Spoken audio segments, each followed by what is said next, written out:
Doc, a banana is okay for my blood sugar. What about strawberries or maybe dried apricots? Those are nice and tangy. They should be okay for my blood sugar levels, right? Which fruits are safe for me? Please help me out here.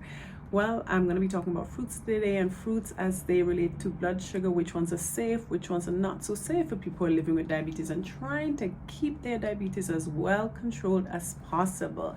Before we get into it, I'm Dr. Amina Goodwin, a physician and a health coach, and I help you get your blood sugar levels down to normal where they belong so that you can have great energy to do whatever it is you need to do throughout the day, so that you can control food cravings and therefore avoid weight gain, especially as you get older, and so that you can live a longer, overall healthier life free of multiple doctor's visits.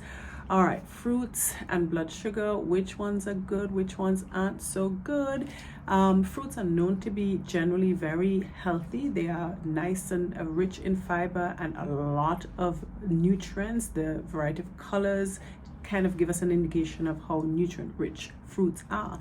But there's some fruits that will really carry the blood sugar levels up quite significantly. And in considering the fruits and the ones that are more likely to carry up blood sugar levels, we tend to think about the glycemic index. The glycemic index is a measure of how much a fruit or food in general will carry up blood glucose levels, right? So glucose, pure glucose will have a glycemic index of 100, and other fruits are compared to glucose. Water will be 0 because there's nothing in water to carry up, blood sugar levels, right? And so from 0 to 100, foods are ranked. Less than 50 generally is pretty okay. 50 to 7 is moderate, and anything that's, sorry, I said 50 to 70, and anything that's greater than 70 is generally going to have a high glycemic index. Your sugar, your simple starches, potatoes, and so on and so forth, right? But there's another thing to consider in addition to glycemic index, and I'm not wanting to confuse all of you, but essentially some things might have a high glycemic index, but because you're going to have a pretty small amount, it's not going to matter in the grand scheme of things, and that's where the glycemic load comes into play. So the classic example of a food that has a very high glycemic index is watermelon, which has a glycemic index of about 77. However, watermelon will have a glycemic load of 8. Now, in terms of glycemic load, 0 to 10 is pretty good, 10 to 20 is intermediate, and a glycemic load of greater than 20 is going to be high. So watermelon has a glycemic load of 8, but like I said, it has a glycemic index of 77. It's because watermelon, you have to eat an enormous amount of it for your blood sugar levels to go up significantly. It's very rich in water, it's like mostly water, and then of course there's fiber, and so by the time you fill yourself up with water and fiber, you're not going to get as much sugar to carry your blood sugar levels up.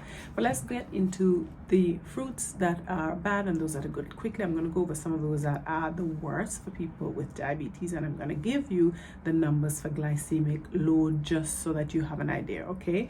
And then we'll get into those that are pretty good for diabetes, and then for those of you who want to just not worry about fruit, we'll talk about some of the things that you can do to lessen the impact of fruit on your blood sugar levels.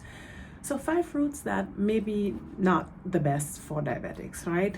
The biggie is bananas. So bananas, yes, they're rich in potassium, which is a good mineral, but bananas are very high in sugar. The glycemic index is 55, but the glycemic load is 30. So that's on the higher end, generally speaking, in terms of fruits, okay? If you're having half of a banana, maybe it's not such a big deal, but if you're gonna have 1 and 2 and so on, and also depending on how labile your diabetes is, how insulin resistant you are, a banana might have a very negative effect on one person and not so much of an effect on another person. So that's something to consider, okay? The next one is pineapples. Lovely fruit. I love pineapples. The glycemic index is 58, but the glycemic load is 11, so more than 10. And one of the fruits that can have a negative impact on blood sugar levels. Of course, the more you eat, the worse it's going to be. But pineapples are considered one of the sweeter fruits that diabetics should try to avoid.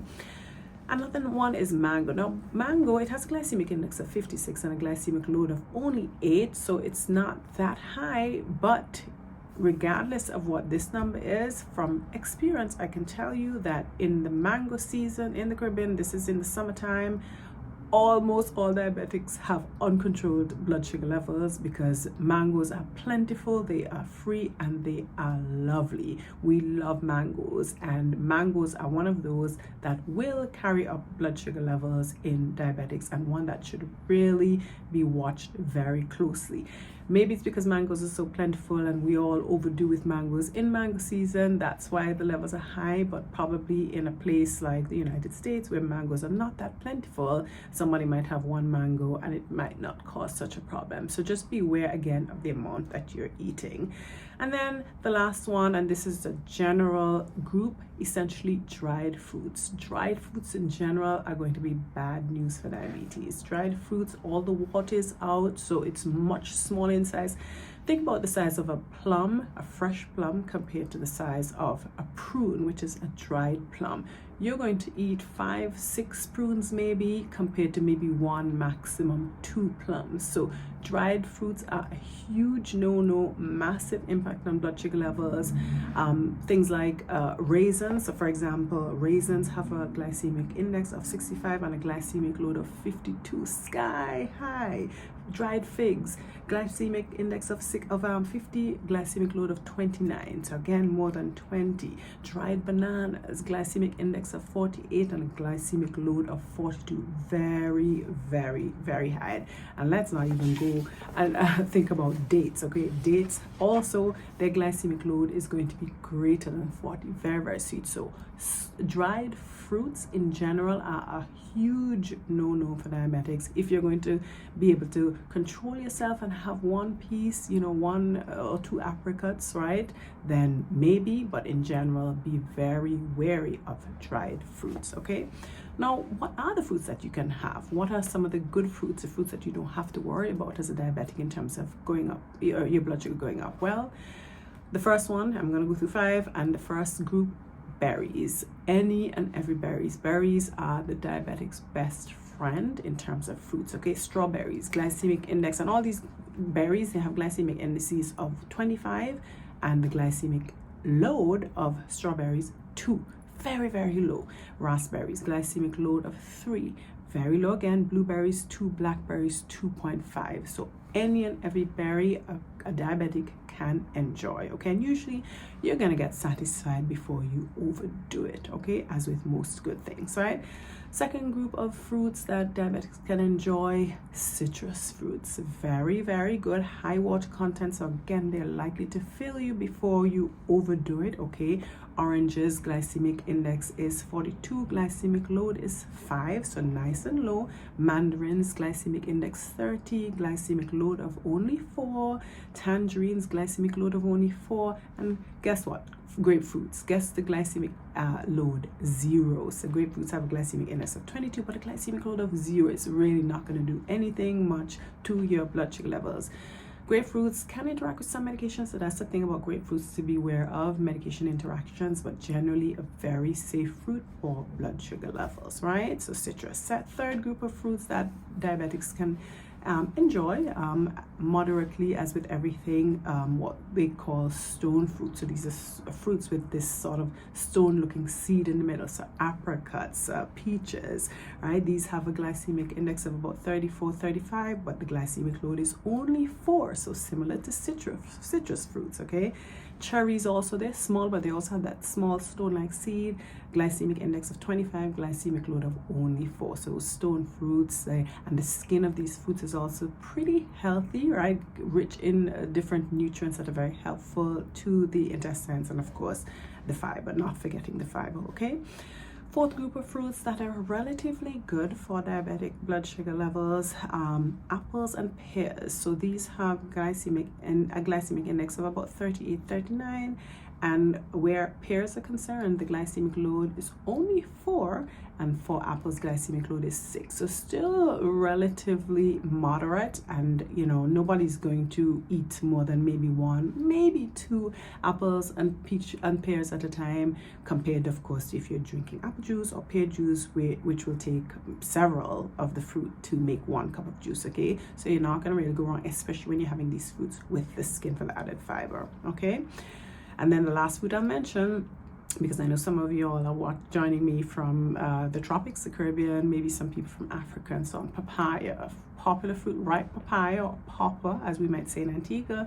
It's very sweet, but you know, and the glycemic index is 6, but the glycemic load is actually only 6. Okay, so 60 for the glycemic index, only 6 for the glycemic load. It tastes sweet, but you're just not going to eat enough to have a significant impact on blood sugar levels. Okay, so those are the 5 groups of fruits. Now, what is it that we can do? Like, say you want to have your cake and eat it too. You just want to have your fruit. You don't want to worry about it, right? So what are some of the things that you can do to even further decrease the impact, the negative potential effect on your blood sugar levels, right? Well, one is to, well, of course, the obvious one, don't eat any dried fruit. As much as possible, eat fresh fruit instead of dried fruit, right?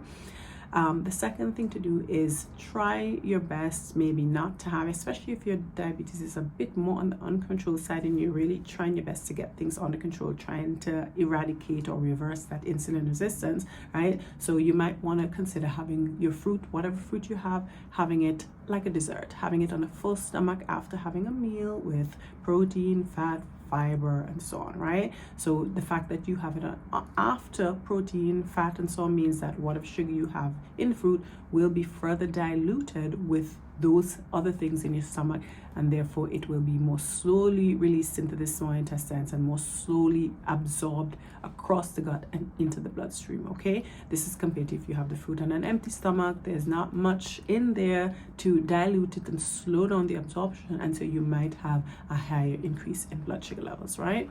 Similar to having fruit on a full stomach, you can have fruit at the same time when you're having something fatty or protein rich, right?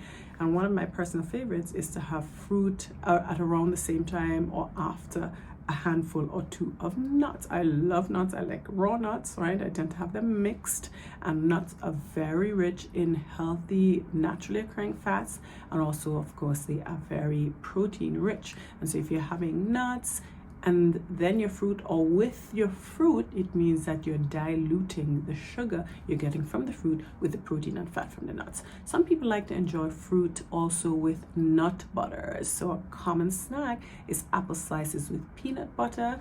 You can have butter from any nut, really, cashew butter, almond butter, etc. And so you can have slices of apples or slices of pears or just any fruit in general. You can mix it with any of these nut butters, and again, you'll have a more diluted sugar going into your intestines, into your gut, your stomach, and releasing slowly into the bloodstream. Okay, so essentially fruits are a good thing, and in fact, if you care to just make one change, you can replace juice with fruit and forget about any of the other things I said. But if you're having fruit instead of instead of fruit juice, then that's always going to be better. It's better to eat your fruit than to drink your fruit, okay? And then quickly to summarize, those fruits that diabetics should consider avoiding quickly: pineapples, bananas, mangoes, grapes, and any dried fruits. And those fruits that diabetics should generally not worry about consuming would be berries in general, citrus in general, stone fruit, apricots, peaches, etc., apples and pears, and then papaya, all fruits that you can enjoy. Okay, I hope you all found this video very helpful. Go ahead and enjoy some fruit this summer, and you can do whatever those little tips. Don't have the fruit on an empty stomach, and enjoy your fruit with some nuts or nut butter. Thank you for watching, and I will see you on the next video. Bye.